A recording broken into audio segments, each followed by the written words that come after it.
less pace on the forehand, can't get forward as much, the movement's a lot different. So I just think it's a fascinating conversation. I think it differentiates us, and the entire, potential win percentage could flip and be opposite, 70-30, 30-70. I think it's cool that the places are specific to different regions. Andy Roddick has just dropped a statement that's shaking the entire WTA landscape. And if you haven't been paying close attention, now is the moment to lock in.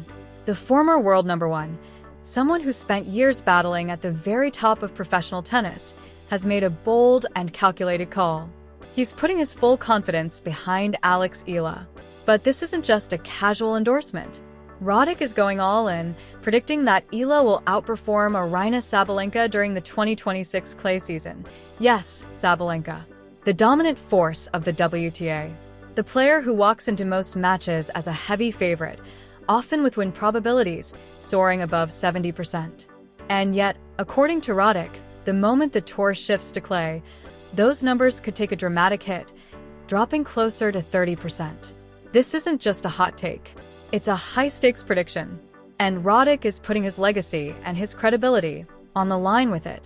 Specific to different regions of Earth, I think it's cool that Spaniards are great on clay. Before anyone rushes to call this clickbait or dismiss it as hype around Eala, let's get one thing straight. This is Andy Roddick making the call. This isn't a random analyst throwing out opinions from a studio.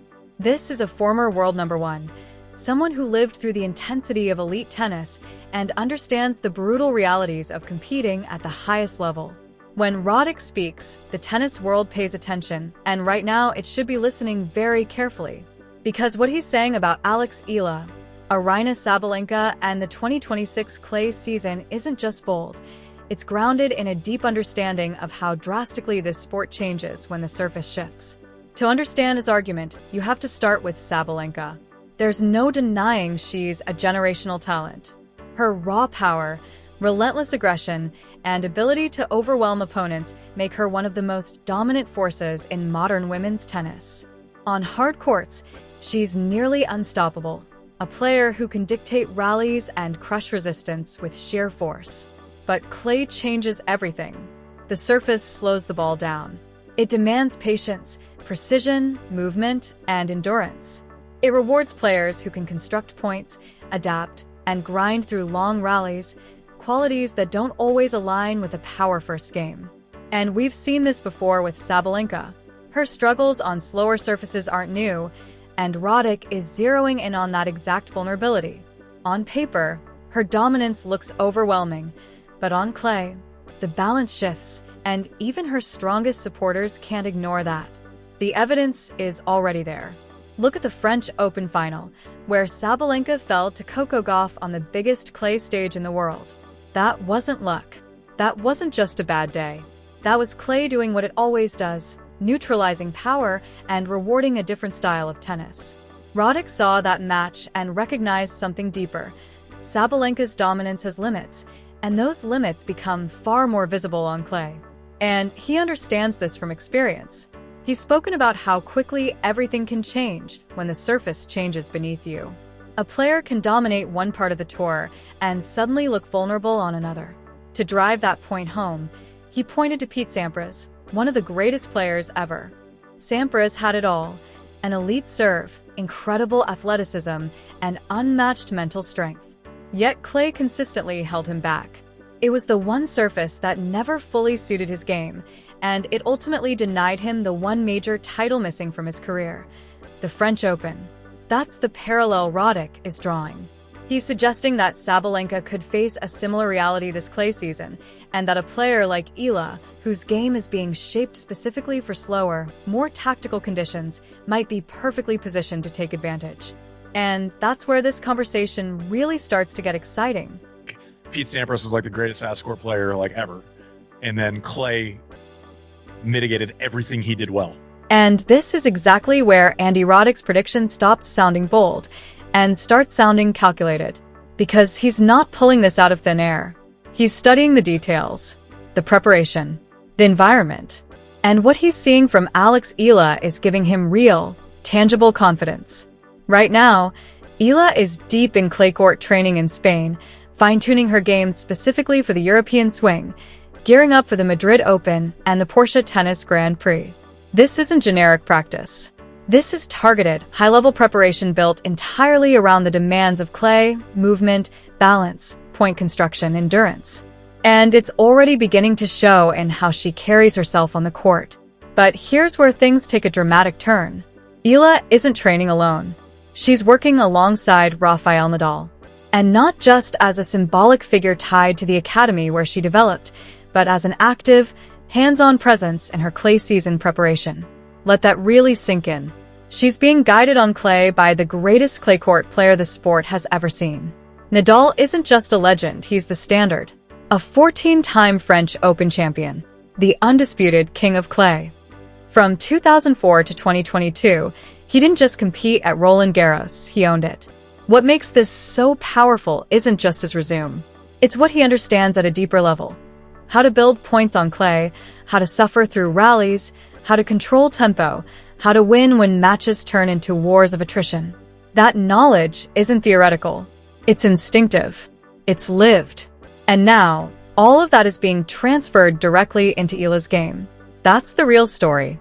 Because this isn't just about talent anymore. It's about transformation.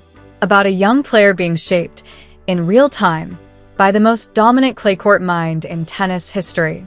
Roddick sees that. He understands what that kind of mentorship means, especially on a surface where experience and nuance matter more than raw power. And that's why this should be setting off alarms for Aryna Sabalenka and the rest of the field. Because advantages like this, they can't be bought. They can't be replicated. And if it all clicks at the right moment, it could completely reshape the balance of power this clay season. The man whose mastery of clay is unmatched, so complete, so historic, that he is universally called the King of Clay, is none other than Rafael Nadal. From 2004 to 2022, he transformed Roland Garros into his personal domain, rewriting the record books and redefining what it means to dominate on red dirt. His understanding of clay isn't just technical, it's instinctive. It's part of his DNA. And now, every ounce of that experience, every lesson learned from years of championship tennis, is being poured directly into Alex Eala's game. If that doesn't make Aryna Sabalenka and the rest of the WTA nervous, nothing ever will. Andy Roddick understands the magnitude of this. Having Nadal not just as an academy figure but as an active, hands-on mentor is an advantage that cannot be bought or manufactured. The knowledge Nadal imparts isn't in any manual, video, or tactical breakdown. It comes from 14 years of winning on clay at the absolute highest level. Every detail matters. How to construct points that slowly dismantle an opponent, how to turn the bounce, spin, pace, and conditions of the surface into weapons. Eala is absorbing it all, and Roddick can see the transformation in real time as she prepares for what could be the most defining clay season of her young career. Nadal himself has been vocal about his admiration for Eala, not just as a player, but as a person. His pride in her has sent waves through the tennis community. When Nadal praises a player, the sport listens. He highlights her character, humility, respect for the game, emotional maturity, and integrity, qualities as important as her skill on the court. After her stunning victory over Coco Gauff at the 2026 Indian Wells Masters third round, Nadal didn't focus on tactics or shot-making. He focused on who she is, her composure under pressure, and the way she represents the sport. Historically, Nadal has shielded his academy's young talents from hype, letting results speak for themselves. But with Eala, he has made an exception.